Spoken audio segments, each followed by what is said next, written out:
Jackie சானோட upcoming movies தாங்க பார்க்க போறோம். நம்பர் 1 ஏ லெஜெண்ட். இந்த மூவி வந்து 2005ல தி மித் அப்படின்னு சொல்லிட்டு ஒரு மூவி வந்திருக்கும். அதோட கன்டினியூஷனா தான் இந்த ஏ லெஜெண்ட் அப்படின்ற இந்த மூவி இருக்க போகுது. இந்த படத்துல தலைவன் ஜாக்கி சான வந்து 27 வயசு யங்கா காமிக்க போறாங்க ஏஐ டெக்னாலஜி மூலமா.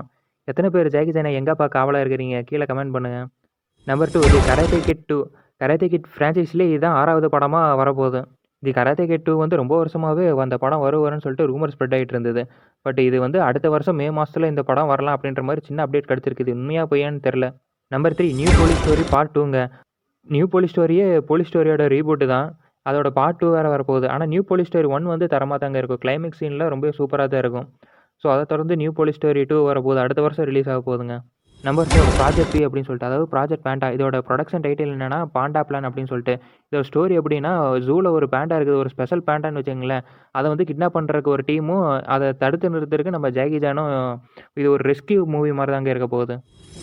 Number 5 five against bullet. இந்த மூவி வந்து ஆக்ஷன் கலந்த ஒரு த்ரில்லர் மூவின்னு சொல்லியிருக்காங்க.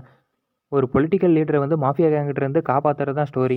Number 6 rush R 4. இந்த படம் வந்து 2 வருஷத்துக்கு முன்னாடியே ப்ரொடக்ஷனில் தான் இருக்குது அப்படின்னு சொல்லி ஜாக்கி சான் வந்து கன்ஃபார்ம் பண்ணியிருந்தார். பட் அதுக்கப்புறம் இதை பற்றி எந்த ஒரு அப்டேட்டுமே இல்லை. இது ஸ்டில் வருமா வராதா யாருக்குமே தெரியாது. பட் சின்ன நம்பிக்கை இருக்குது இது வருங்கிறது. ஸோ இந்த 6 மூவியில் நீங்கள் எந்த மூவிக்காக ரொம்பவே எக்ஸ்பெக்ட் பண்ணி வெயிட் பண்ணிட்டு இருக்கிறீங்க? கீழே கமெண்ட் பண்ணுங்கள். சப்ஸ்கிரைப்பும் பண்ணிடுங்க.